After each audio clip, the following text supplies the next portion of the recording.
Hello everyone and welcome back to English with Lucy. Today I've got a very special guest. It is Anbu from Conquer British English. Hello everyone, it's a pleasure to be here. So this is the first part of a two-part video. The second part of the lesson is on Anbu's channel. The link is in the description box. Today we're going to be looking at the differences between British English and Indian English. I grew up in Bedfordshire in England, but I live in Cambridgeshire, and I speak with a modern RP accent, sometimes with a bit of estuary as well. And yeah, I actually speak with a similar accent to Lucy's, but during the course of this video, I'm sure you'll be able to hear the differences there, because I actually grew up in London, and I also have hints of multicultural London English, shortened down to Emily in my accent too. And just to let you know, I'm of Tamil ethnicity, and we just wanted to also mention, you know, India is such a diverse country and the population is huge. There's over 1 billion people living in India. And just to put that in perspective, if you kind of compare India to Europe, just the number of nations in Europe and the languages that they speak, you will notice some differences in the Indian English that you use. So we'd love to hear whether you use any words slightly differently, and we'd love to hear your thoughts on that in the comment section. Yes, definitely. This is all about learning and sharing, so please do use that comment section to tell us how you speak and the words that you use. What I'd love to do is give you a taste of what one form of the Indian accent sounds like when we're discussing these words. So, yes, yeah. Please do. So if you give some of the examples in that accent. Yeah, I'd love to do that. That would be really cool. Cool. Another important thing to note is that Anbu has created a PDF for this lesson with all of the vocabulary differences and some extra quizzes and interesting things. Yeah. So you can click on the link in the description box to download that for both videos.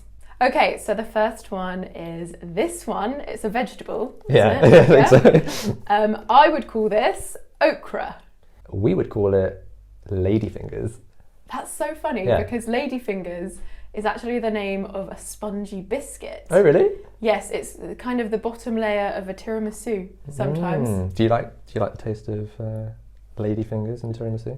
I mean, the vegetable, yeah. I love it. Honestly, I think it's quite a boring biscuit. Yeah. I think that's really funny. I mean, you can see why it's called that, can't you? But I've grown up eating okra, ladyfingers, and it's got a very slimy texture to it. But yeah, it's used in a lot of our dishes.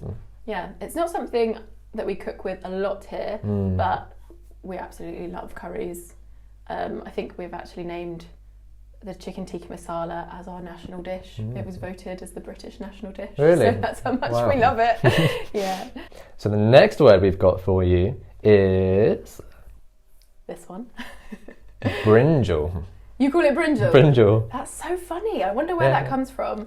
We call this aubergine, but this is quite a controversial word. Oh, cool. Yes, that too. Yes, that too.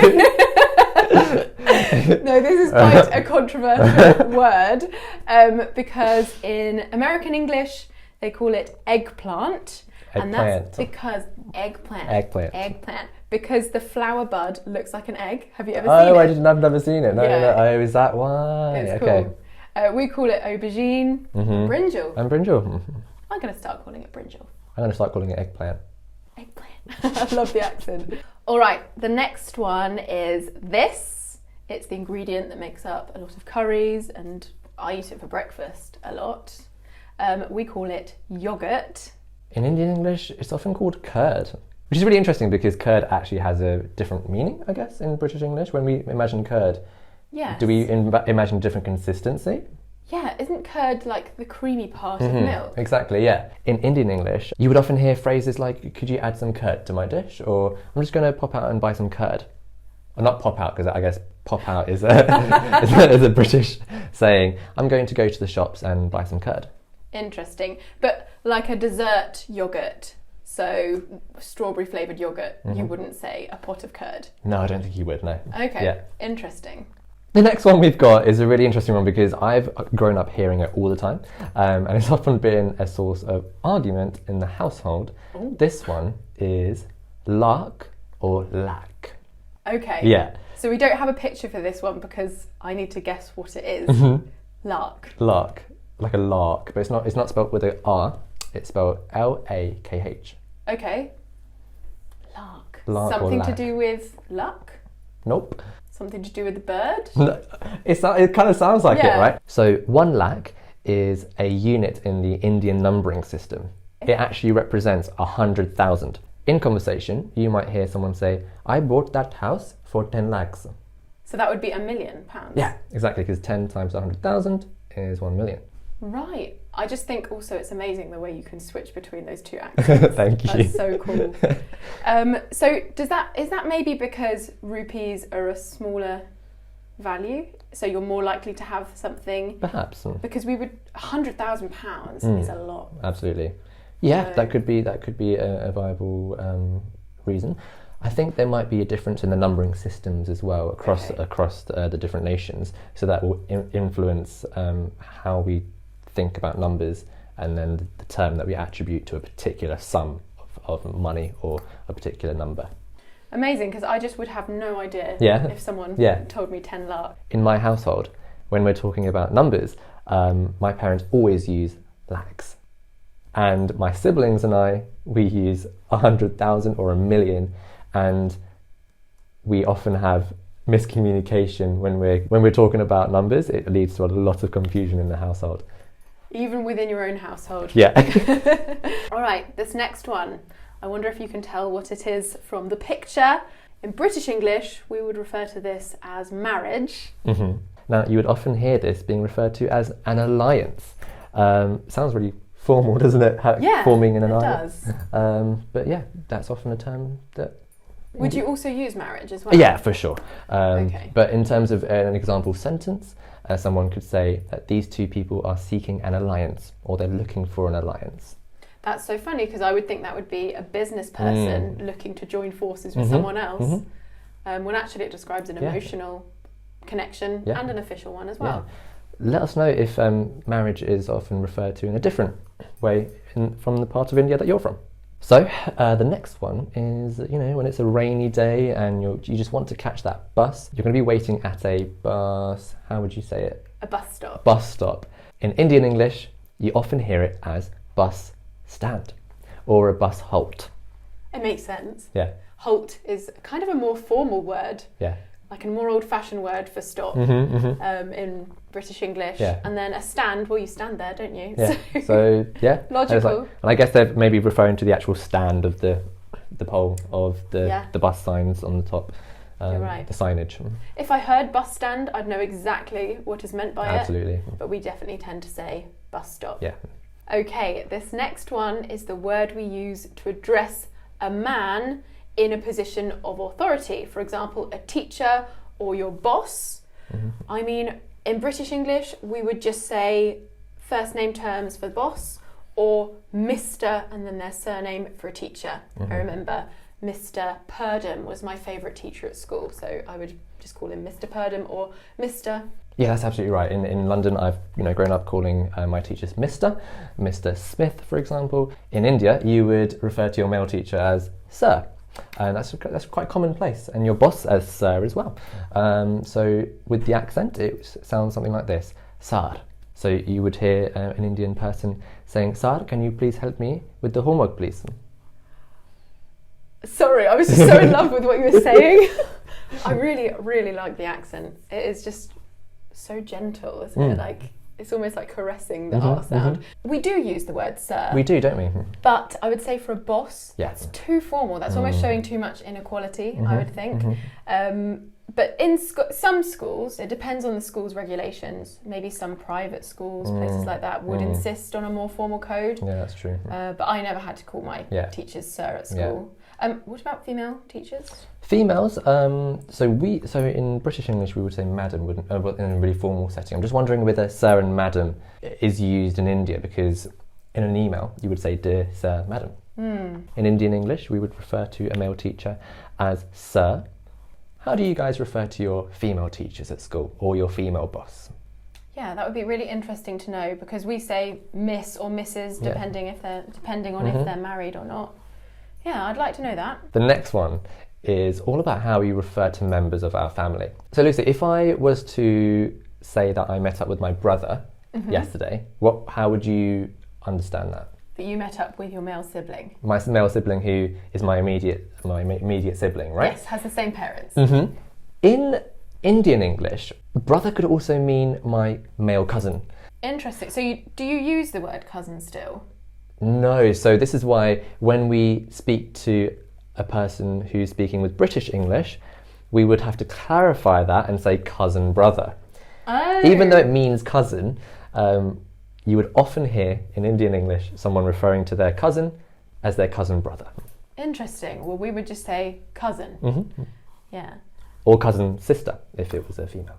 Okay. Yeah. Yeah, it's just the same for us. Mm-hmm. Cousin. Okay, the next one is this. In British English, we say boot or car boot. Yeah. In Indian English, we say dikki. So could you put the luggage in the dikki? Or could you lend me a hand and put the luggage in the dikki, please?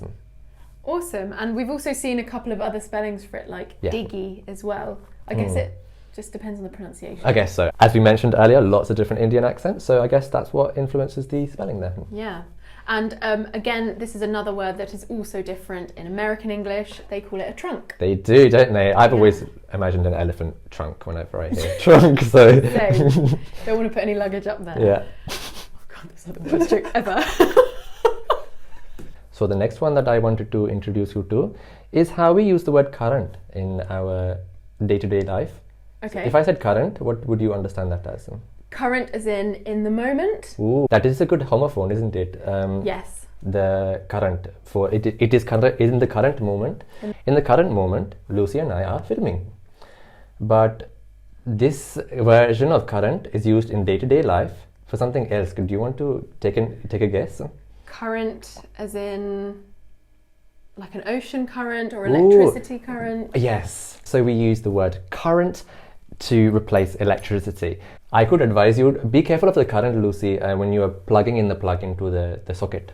Be careful of the electricity. Yes, perfect. Awesome, I never knew that. The next one is a word used to describe an illness. Yeah. In British English, we say diabetes. And in Indian English, you could hear this being referred to as sugar. And this is commonly used in the state of Tamil Nadu. Interesting. And is this because diabetes or some forms of diabetes are brought on by excess consumption of sugar? Absolutely, absolutely. Very interesting. And how do you pronounce it again? So I would pronounce this as sugar. So do not eat too many sweets because you could develop sugar. Interesting. The next one we've got on the screen in Indian English, it could be referred to as the washroom, but it could also be referred to as the toilet too. But what about British English? Well, we also say toilet. Mm-hmm. I know that's something that in American English they find a bit disgusting because it's too specific to the actual toilet. But we say the toilet or the loo. Yeah. That's slang. I always say the loo. I think I heard you call it the loo. I call it the loo as well. Yeah. Yes. I don't think washroom is that common, but that's not to say it's never used in British English. That's right, yeah. The next one is this one. In British English, we call it crisps. Mm-hmm. I know that's quite a hard sound, the sps sound, crisps. What do you call it in Indian English? Chips. It's commonly referred to as chips. Chips. And what about fried potatoes that are served warm? Ah. Also chips. Yeah, I guess so. Everything's a chip. Yeah. So the next one we've got here is referred to as capsicum. Now, how would you refer to it? We would call this peppers, or red pepper, green pepper, yellow pepper. But then surely that gets confusing, the pepper that you put on your fish and chips. Yes, but then the pepper we put on, like as a seasoning, is an uncountable noun. So I'd say, can I have some pepper? Okay. That would be the spice, or it's not necessarily a spice, the seasoning. Mm-hmm. If I ask for a pepper, I'm asking for a capsicum. That is a fantastic tip. So that's the end of the first part of this video. We have got the next part, which is so interesting. Over on Anbu's channel, you can click the link in the description box or just go straight to his channel. Again, please share any other differences that you know of down below in the comments section. And also, if you are from another English-speaking country and you would like to see another episode, please tell us which variation of English you'd like us to feature next. Don't forget to download your free PDF The link is in the description box, and you can find us on our social media. I've got my Facebook and my Instagram and my mailing list. I'm also active on my Instagram, Conquer British English. We will see you soon for another lesson. Mwah!